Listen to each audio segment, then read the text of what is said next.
Et ce mardi, des combats sont signalés toujours dans les territoires des Massissi, plus précisément donc dans le Nord Kivu. Les combats qui opposent les rebelles du M23 soutenus par l'armée rwandaise se déroulent donc au niveau des Kazinga. Kazinga, c'est toujours dans les Massissi, c'est depuis tôt, en tout cas de ce mardi 2 août, de septembre, que ces affrontements opposent les deux parties. Alors, selon des sources coutumières locales et sécuritaires, les combats ont éclaté donc entre le DK en pleine patrouille de reconnaissance. Vous devez retenir que le DK était en pleine patrouille de reconnaissance, que c'est ainsi qu'ils se sont donc croisés avant donc d'enchaîner avec ces affrontements. Les détonations d'armes lourdes et légères sont fort entendre dans cette zone de combat depuis le matin, plongeant ainsi la population vivant dans les villages environnants dans une psychose. Mais jusqu'à présent, aucun mouvement de la population donc n'est signalé. Vous devez retenir pour rappel, l'agglomération de Kazinga est devenue le théâtre des affrontements récurrents entre les deux parties, donc entre les Wazalendo et les rebelles du M23 soutenus par l'armée rwandaise.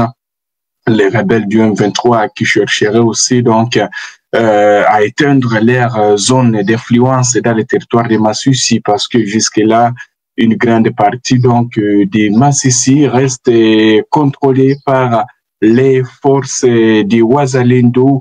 Alors les rebelles aussi chercheraient comment donc éteindre leur zone d'influence. C'est aussi que aussi les Wazalendo sont tellement vigilants. Et ce mardi maintenant, ces deux parties se sont croisées en pleine patrouille. Et les combats sont intenses à ce moment où nous sommes en train de vous parler. Les combats, forages et des tirs, en tout cas, se font entendre. Aucun bilan pour l'instant n'est disponible, mais beaucoup de détails pour vous donner les bilans de ces affrontements qui opposent les rebelles du M23 soutenus par l'armée rwandaise au niveau de Kazinga dans le territoire de Massissi. Alors, comme nous restons toujours dans le territoire de Massissi, vous devez retenir que la situation de ce mardi, toujours dès septembre 2025, la situation est relativement calme sur d'autres lignes de front. Et là, on va prendre sur l'axe Nyabiondo. Les rebelles du M23, selon plusieurs sources, ont renforcé leur position au niveau de Kachebert et qui bâtit en hommes et logistique dans le but d'avancer vers les territoires de Walikale pour avoir une voie sur d'autres localités. C'est ce que nous apprenons à travers diverses sources. Alors, sur l'axe, là nous sommes maintenant dans le territoire de Walikale, selon plusieurs sources. Dans le territoire de Walikale aussi, les rebelles du M23 chercheraient à renforcer leur position toujours non loin, donc au niveau des Penti. Penti, c'est une localité qui n'est pas aussi loin de Pinga. Alors, les rebelles chercheraient aussi, sont en train de renforcer leur position au niveau d'Mpeti, Roussambu et Bouleusa, dans le but d'attaquer et de prendre le contrôle de Pinga. Vous devez retenir que Pinga, c'est une agglomération qui jusque-là reste sous contrôle des forces armées de la République démocratique du Congo et les jeunes résistants aux Alengwe. Pour l'instant, les rebelles n'ont jamais eu donc à prendre le contrôle malgré plusieurs tentatives qui sont toujours déjouées par les patriotes Wazalendo. Alors, dans les territoires de Lubero, vous devez retenir que les forces armées de la République démocratique du Congo ont neutralisé des EDF à Taïto, en secteur de Bapéré. C'était dans la journée d'hier. Et les bilans se présentent comme suit. Beaucoup de terroristes EDF ont été neutralisés et d'autres ont eu la chance de s'échapper. 4 EDF neutralisés, des aussi capturés, des armes du type AK-47 ont été récupérés par les forces armées de la République démocratique du Congo. C'est ce que nous apprenons auprès des sources locales.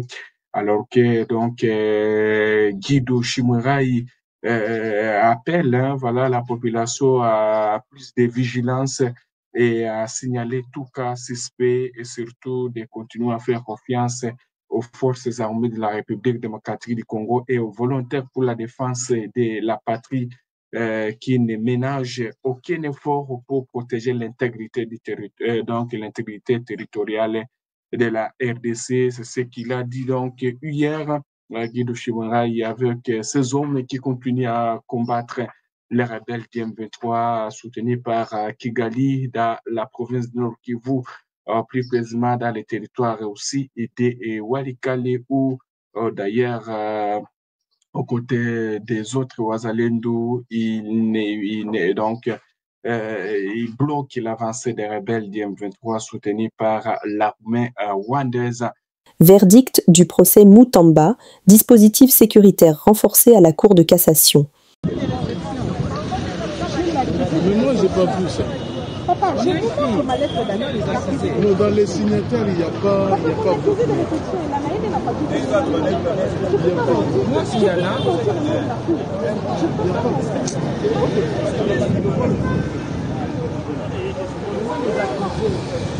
oui, c'est vrai le premier.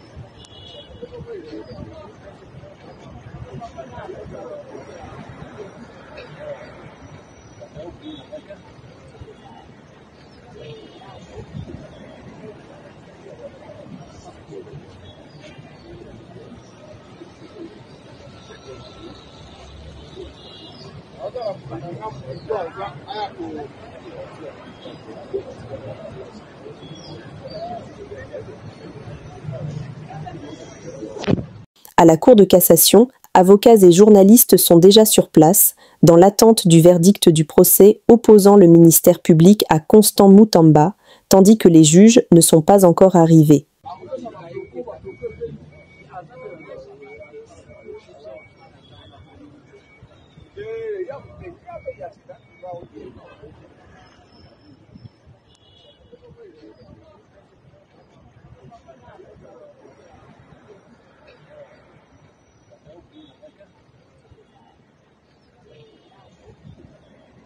Nous sommes arrivés à la fin de cette édition. Merci à vous de nous avoir suivis jusqu'ici. Si vous avez apprécié ces contenus, n'oubliez pas de vous abonner à notre chaîne, d'activer la cloche de notification pour ne rien manquer de nos prochaines vidéos. Likez et partagez cette vidéo. On se retrouve très prochainement. À bientôt.